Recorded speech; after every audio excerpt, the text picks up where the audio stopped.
What is up mga padi, it's me again, Ryan Cortez from Ride with Rai.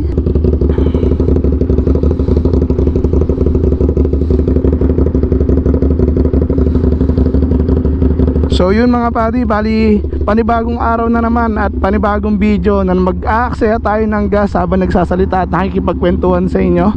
So ayun, picture naman natin si Victoria mga padi. Yan, para may resibo tayo. So tara. Ay! So bali yun mga padi, nandito tayo ngayon sa Smart Connect. Ayan kung makikita nyo. So aakyat tayo dito.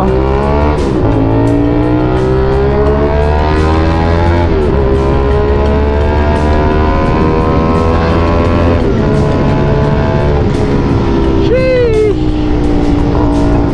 Ganda talaga dito mga padi. Pusang gala. Napakaangas. Diba? Ayun o. May enjoy mo talaga yung view kahit papuntang Espanya lang to. So hindi na tayo magwawaswas o magmamadali para masulit naman natin yung babayad nating 86 pesos dito. Kasi from dun sa inakitan ko papababa dito sa Espanya mga padi, parang around wala pang 5 minutes makakababa na kayo or makakarating na kayo sa Espanya. So kung magmamadali tayo, sayang naman yung 86 pesos, 'di ba? Kaya sulitin na natin, 'di ba? Sundin lang natin yung speed limit na ano. Ano bang speed limit dito? Nakalimutan ko na. 60 or 80, 100 ata. Ayan, oh.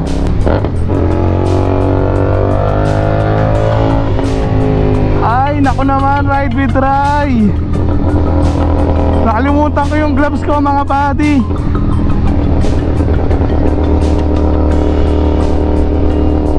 Budget naman. Nakalimutan ko pa yung gloves ko dun sa garahe namin. Ay nako po, mag-iingat na nga lang tayo.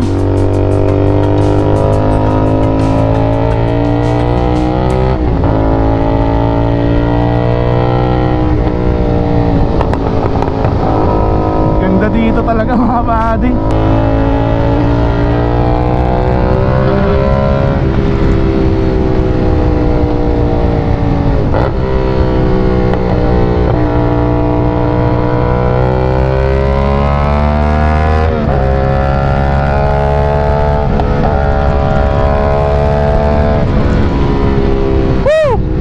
Napaka-solid mga padi.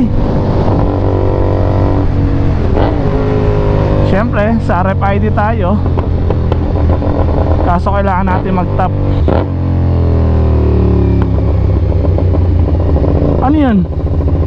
Walang ano? Walang pagtatap?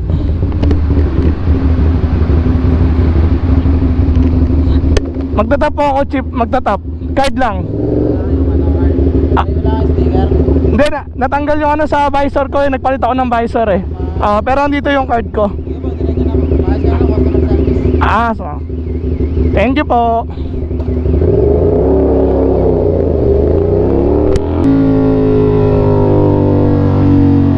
So yun mga padi, bahala na daw yung customer service sa atin.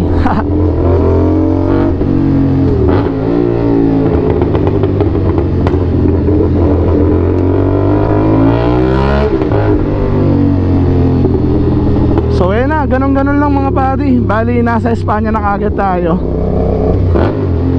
So ano ba yung purpose ng video natin na to? Kaya nag-vlog tayo.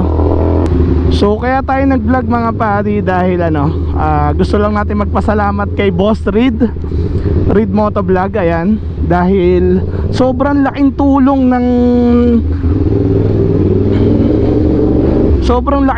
lalo na yung nagawa niya sa akin. Yung nagkaroon ako ng konting exposure sa vlog niya, tapos yung mga subscriber niya is napunta rin sa channel natin mga padi. Hindi lahat pero yung mga supporters niya rin dun is bumisita rin sa YouTube channel natin. Kaya ayun, tumaas ng sobra-sobra yung mga subscribers natin mga padi, na hindi ko expected talaga. As in nakakagulat. Traffic pala dito. Ay, ihanap tayo ng ibang daan. Hindi ko talaga expected mga padi dahil nung nailabas ko na rin yung vlog na magkasama kami ni Boss Reed, ayun, doon na talaga nila doon na nila nakita yung nagkasama nga kami at na-confirm nila na tayo yung nandun sa vlog ni Boss Reed. Kaya yun mga padi, sobrang nakakataba ng puso dahil hindi ko talaga expected na ganun yung mangyayari. At nung araw lalo na yun, unexpected ko makikita si Boss Reed, diba? Kaya yun, shoutout ulit kay Boss Reed. Super maraming sobrang daming salamat po sa inyo. Sobrang laking tulong po nung nang naidulot nyo po sa channel namin or natin mga padi, diba?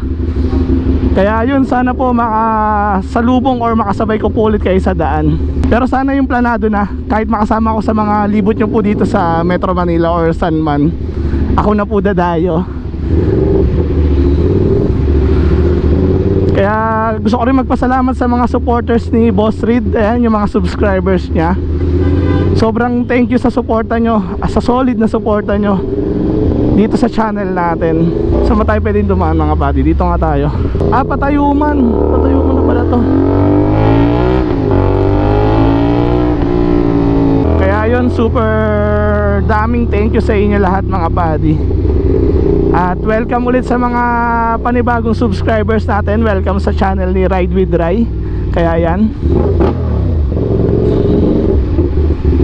tinake ko lang tong opportunity na to mga padi para magpasalamat talaga sa inyo. Kaya ako gumawa ng vlog or video ngayong araw is para makapag-thank you lang talaga sa inyo. Kaya mga padi, kung di nyo pa napapanood yung video namin ni Boss Reed, ayan, punta lang kayo sa videos ko. Makikita nyo naman dun siya yung thumbnail ko mga padi. Kaya kung may oras kayo, panoorin nyo na rin mga padi para makita nyo kung paano kami nagkasabay at paano ako guhitan ni Boss Reed. Ay, suki ng stoplight. Pansin ko lang mga padi, ang laking factor ng ng isang sikat na motovlogger dito sa atin, lalo na pag naisama mo sa video or nai-content mo sila, diba? Sobrang laking hatak nila or sobrang laking tulong ng aura nila papunta sa channel mo. Sobrang nagbabago talaga lahat mga padi. Tulad niyan, ang nangyari kasi sa akin mga padi, from 1,700 yata naging pa almost 3,000 subscribers na tayo ngayon, nang ganun lang dahil kay Boss Reed, diba? Kita nyo naman yung wow factor ni Boss Reed sa video natin. Kaya yun, sobrang maraming salamat po ulit Boss Reed at sa mga supporters niya. Super unexpected po talaga ng mga ginawa nyong suporta sa akin. Sana patuloy lang po kayong sumuporta, hindi lang sa akin pati sa mga kapwa ko na aspiring motovlogger. Sobrang laking tulong nito sa amin.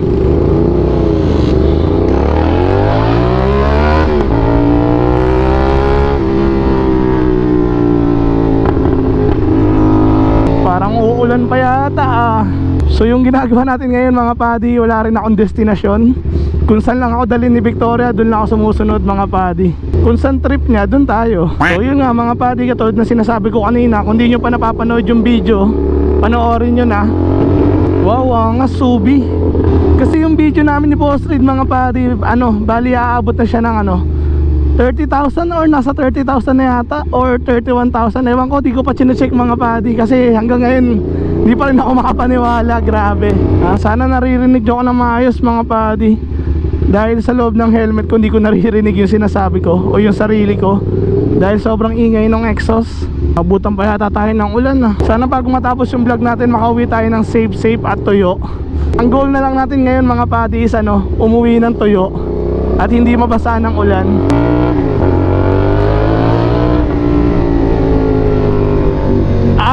solid.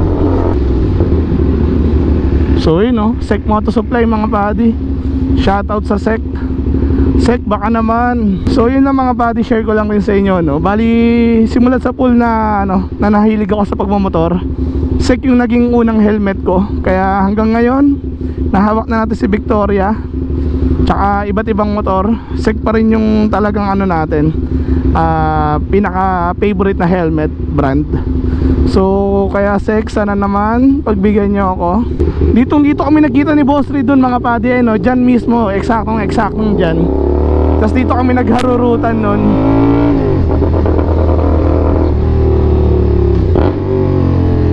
Kaya yun, medyo nostalgic.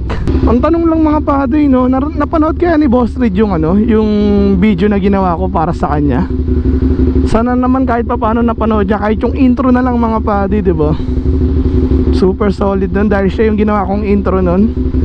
Ayun yung hook ko para sa inyo, kaya umabot ng 30,000 views yung video natin na yun.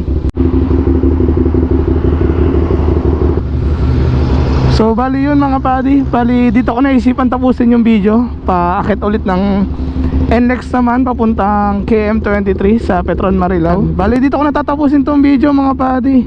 Super maraming salamat talaga sa inyo at sa walang sawang suporta nyo sa TikTok natin tsaka sa YouTube.